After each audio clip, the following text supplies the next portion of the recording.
కేఎస్ఈజెడ్ రైతుల భూములకు నిలిచిపోయిన రిజిస్ట్రేషన్ ప్రక్రియను కూటమి ప్రభుత్వం ద్వారా ప్రారంభించిన రైతు బాంధవుడు రాష్ట్ర ఉప ముఖ్యమంత్రి పిఠాపురం ఎమ్మెల్యే కొణిదెల పవన్ కళ్యాణాన్ని కాకినాడ ఎంపీ తంగెళ్ల ఉదయ్ శ్రీనివాస్ పిఠాపురం మాజీ ఎమ్మెల్యే పెండెం దొరబాబు కొనియాడారు. కేఎస్ఈజెడ్ లో రైతుల భూములకు రిజిస్ట్రేషన్ ప్రక్రియను తిరిగి ప్రారంభమవడానికి కృషి చేసిన రాష్ట్ర ఉప ముఖ్యమంత్రి పిఠాపురం ఎమ్మెల్యే కొణిదెల పవన్ కళ్యాణ్ కు కేఎస్ఈజెడ్ రైతులు మాజీ ఎమ్మెల్యే పెండెం దొరబాబు ఆధ్వర్యంలో కొత్తపల్లి మండలం కోన్పాపేటలో నిర్వహించిన కృతజ్ఞత కార్యక్రమానికి ముఖ్య అతిథులుగా Kakinada MP Tangella Uday Srinivas, DCCB chairman, Janasena party Kakinada జిల్లా అధ్యక్షుడు తుమ్మల రామస్వామి హాజరయ్యారు. ముందుగా రైతుల వారికి ఘన స్వాగతం పలికారు.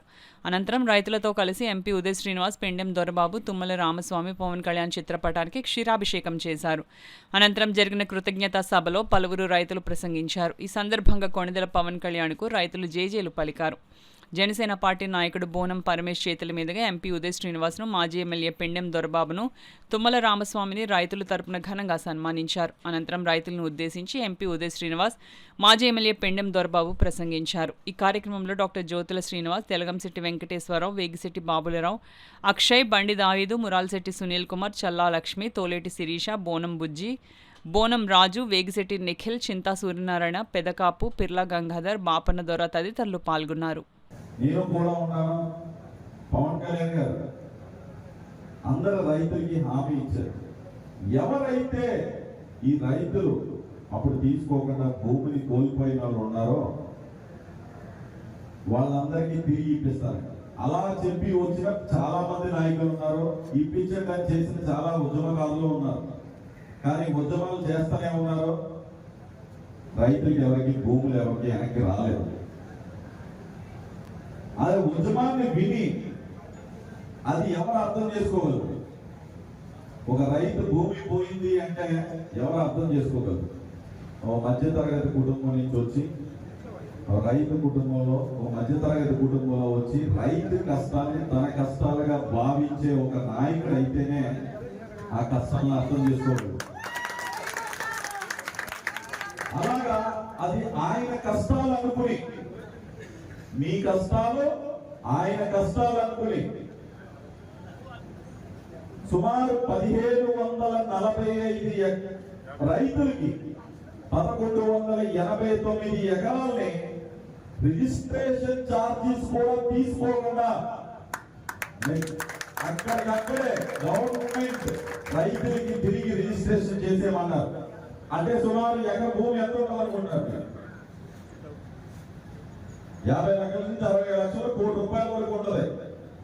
అంటే ఒక 70 లక్షలు వేసుకోండి యావరేజ్. 1200 ఇంటూ 70 అంటే ఎంత అయిందండి?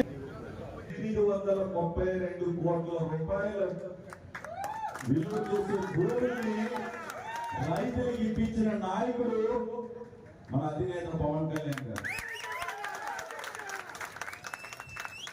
ఇది ఇప్పుడున్న ధర. మొట్టమొదటి సంవత్సరంలోనే 308 కోట్ల రూపాయలతో మన పవన్ కళ్యాణ్ గారికి మరొకసారి ఈ వేదిక ద్వారా ధన్యవాదాలు తెలియజేస్తామమ్మా. అలాగే ఎప్పటి నుంచో కూడా మన తీర ప్రాంతం కోనపాపేట కానీ, మాయపట్నం కానీ, సుబ్బంపేట కానీ, ఉప్పాడ కానీ, ఈ తీర ప్రాంతం అంతా కూడా ఎప్పుడు వరదలు వచ్చినా, ఎప్పుడు తుఫాను వచ్చినా మనకి వందలాది ఇల్లు సముద్రంలో కొట్టుకుపోయే పరిస్థితిని మనం చూస్తా ఉన్నాం. అదే కాకుండా సముద్రం ఉప్పాడ తీర ప్రాంతానికి 2 కిలోమీటర్ల లోపల ఉండేది నా చిన్నప్పుడు. ఈ రోజున రోడ్డు ఎక్కే పరిస్థితులు, రోడ్డు కొట్టుకుపోయే పరిస్థితులు మనం చూస్తా ఉన్నాం.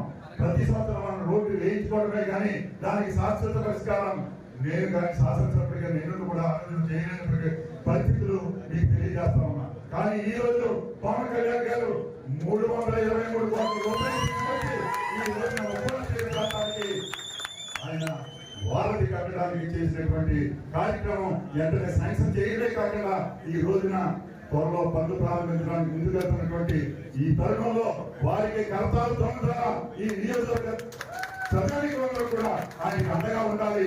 రాబోయే కాలంలో మరలా ఎమ్మెల్యే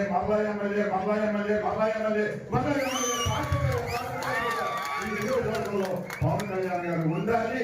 ఈ నియోజకవర్గ సమస్యల్ని, ప్రజల కష్టాన్ని, సమస్యలను తీర్చే శాసనసభ్యుడిగా, ఈ రాష్ట్ర ఉప ముఖ్యమంత్రిగా ఇంకా ఉన్నత పదవుల్లోకి రావాలని ఈ నియోజకవర్గం నుంచి మనం అందరం కూడా నాటి ఫలితం ఆయన్ని శాసనసభ్యుడిగా ఈ నియోజకవర్గాన్ని మనం కృషి చేద్దాం.